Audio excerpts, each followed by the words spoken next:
ಮಳೆ ಮಳೆ ಮಳೆ ಇಡೀ ಕರ್ನಾಟಕದಾದ್ಯಂತ ಮುಂದುವರೆದ ವರುಣನ ಅಬ್ಬರ ಬಿಟ್ಟು ಬಿಡದೆ ಸುರಿಯಲಿದೆ ರಣಭಯಂಕರ ಮಳೆ. ಈ ವರ್ಷ ಮುಂಗಾರು ಅಧಿಕವಾಗಿದ್ದು ಬಿಟ್ಟು ಬಿಡದೆ ಮೇಲಿಂದ ಮೇಲೆ ಮಳೆ ಸುರಿತಿದೆ.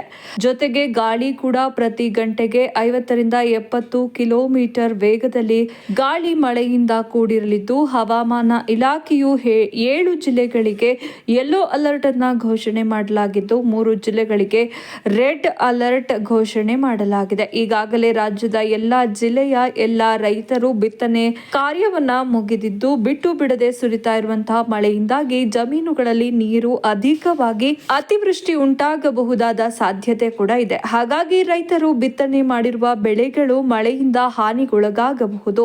ಉತ್ತರ ಕರ್ನಾಟಕದ ಕೆಲವು ಜಿಲ್ಲೆಗಳಲ್ಲಿ ಈಗಾಗಲೇ ಬೆಳೆಗಳು ಉತ್ತಮವಾಗಿ ಬೆಳೆದಿದ್ದು, ಅಧಿಕ ಮಳೆಯಿಂದಾಗಿ ಹಾನಿಗೊಳಗಾಗ್ತಾ ಇವೆ. ದಕ್ಷಿಣ ಕರ್ನಾಟಕದಲ್ಲಿ ಬಿಟ್ಟು ಬಿಡದೆ ಸುರಿತಾ ಇರುವ ಮಳೆಯಿಂದಾಗಿ ಜೊತೆಗೆ ಗಾಳಿ ಸಹಿತ ಮಿಂಚು, ಗುಡುಗು, ಸಿಡಿಲು ಸಹಿತ ರಣಮಳೆ ಇರುವ ಕಾರಣಕ್ಕಾಗಿ ಕೆಲವು ಜಿಲ್ಲೆಗಳ ಶಾಲಾ ಕಾಲೇಜುಗಳಿಗೆ 2 ದಿನ ರಜೆ ಘೋಷಿಸಲಾಗಿದ್ದು, ಜನಜೀವನ ಅಸ್ತವ್ಯಸ್ತಗೊಂಡಿದೆ. ರಾಜ್ಯದಲ್ಲಿ ರಣಭಯಂಕರವಾಗಿ ಸುರಿತಾ ಇರುವಂತಹ ಮಳೆಯಿಂದಾಗಿ ಜನ ಕಂಗಾಲಾಗಿದ್ದು, ಯಾವುದೇ ಸಣ್ಣ ಪುಟ್ಟ ಕೆಲಸಕ್ಕೂ ಮನೆಯಿಂದ ಆಚೆ ಹೋಗದಂತೆ ತಡೀತಾ ಇದೆ. ಇದೇ ರೀತಿಯಾಗಿ ಮುಂದುವರೆದು ಮಳೆಯು ಇದೇ ಜುಲೈ 31ರವರೆಗೆ ಸುರಿಯಲಿದ್ದು, ನಂತರ ಆಗಸ್ಟ್ 1ರಿಂದ ಸ್ವಲ್ಪ ಬಿಡುವು ಕೊಡುವ ಸಾಧ್ಯತೆ ಇದೆ. ಆದರೆ ಹವಾಮಾನ ಇಲಾಖೆಯ ಪ್ರಕಾರ 3 ಜಿಲ್ಲೆಗಳಿಗೆ ರೆಡ್ ಅಲರ್ಟ್ ಘೋಷಣೆ ಮಾಡಲಾಗಿದ್ದು, ಇನ್ನುಳಿದ 7 ಜಿಲ್ಲೆಗಳಿಗೆ ಯೆಲ್ಲೋ ಅಲರ್ಟ್ ಘೋಷಣೆ ಮಾಡಲಾಗಿದೆ. ಮಳೆಯಿಂದ ಯಾವುದೇ ರೈತರು ಬೆಳೆಗಳು ಹಾನಿ ಆಗಬಾರದು ಎಂದು ನೀವು ಕೂಡ ದೇವರಲ್ಲಿ ಕೇಳಿಕೊಳ್ಳೋದಾದ್ರೆ ತಪ್ಪದೆ ಈ ವಿಡಿಯೋಗೆ ಒಂದು ಲೈಕ್ ಮಾಡಿ.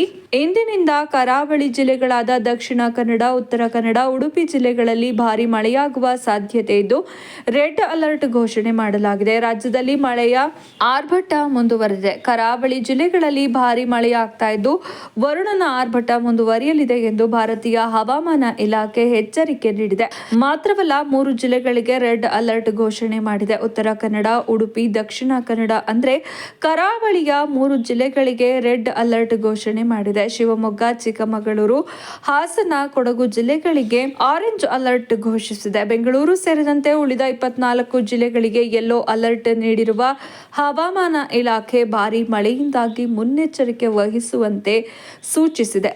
ರಾಜ್ಯದ ವಿವಿಧೆಡೆ ಮುಂದಿನ 1 ವಾರ ನಿರಂತರ ಗಾಳಿಯೊಂದಿಗೆ ಭಾರೀ ಮಳೆ ಮುಂದುವರಿಯುವ ಸಾಧ್ಯತೆಯ ಬಗ್ಗೆ ಮುನ್ಸೂಚನೆ ನೀಡಿರುವ ಹವಾಮಾನ ಇಲಾಖೆ ಈ ಬಾರಿ ಮೀನುಗಾರರು ಸಮುದ್ರಕ್ಕೆ ಇಳಿಯಬಾರದು ಎಂದು ಎಚ್ಚರಿಕೆ ನೀಡಿದೆ. ಉತ್ತರ ಕನ್ನಡ, ಶಿವಮೊಗ್ಗ ಹಾಗೂ ಚಿಕ್ಕಮಗಳೂರು ಜಿಲ್ಲೆಗೆ ಆರೆಂಜ್ ಅಲರ್ಟ್ ಘೋಷಿಸಿದೆ. ಉಳಿದ ಎಲ್ಲಾ ಜಿಲ್ಲೆಗಳಿಗೆ ಯೆಲ್ಲೋ ಅಲರ್ಟ್ ನೀಡಲಾಗಿದೆ. ಕರಾವಳಿಯ ಉತ್ತರ ಕನ್ನಡದಲ್ಲಿ ಧಾರಾಕಾರ ಮಳೆಯಾಗುವ ಸಂಭವ ಇದೆ. ದಕ್ಷಿಣ ಕನ್ನಡ ಹಾಗೂ ಉಡುಪಿ ಜಿಲ್ಲೆಯಲ್ಲಿ ಭಾರಿ ಮಳೆಯಾಗುವ ಸಾಧ್ಯತೆ ಇದೆ ಎಂದು ಇಲಾಖೆ ತಿಳಿಸಿದೆ. ಉತ್ತರ ಒಳನಾಡಿನ ಬೆಳಗಾವಿ ಹಾಗೂ ದಕ್ಷಿಣ ಒಳನಾಡಿನ ಚಿಕ್ಕಮಗಳೂರು, ಶಿವಮೊಗ್ಗ, ಹಾಸನ, ಕೊಡಗು ಮತ್ತು ಮೈಸೂರು ಜಿಲ್ಲೆಗಳಲ್ಲಿ ಭಾರಿ ಮಳೆಯಾಗುವ ಸಾಧ್ಯತೆ ಇದೆ. ಉತ್ತರ ಹಾಗೂ ದಕ್ಷಿಣ ಒಳನಾಡಿನ ಉಳಿದ ಜಿಲ್ಲೆಗಳಲ್ಲಿ ಸಾಧಾರಣ ಮಳೆಯಾಗುವ ಸಂಭವ ಇದೆ ಎಂದು ಇಲಾಖೆ ಮುನ್ಸೂಚನೆ ನೀಡಿದೆ. ಕರಾವಳಿಯಲ್ಲಿ ಗಂಟೆಗೆ 50ರಿಂದ 70 ಕಿಲೋಮೀಟರ್ ವೇಗದಲ್ಲಿ ಗಾಳಿ ಬೀಸುವ ಸಾಧ್ಯತೆ ಇದೆ. ಆದ್ದರಿಂದ ಮೀನುಗಾರರು ಸಮುದ್ರಕ್ಕೆ ಇಳಿಯಬಾರದು ಎಂದು ತಿಳಿಸಿದೆ. ಬೆಂಗಳೂರಿನಲ್ಲಿ ಮೋಡ ಕವಿದ ವಾತಾವರಣ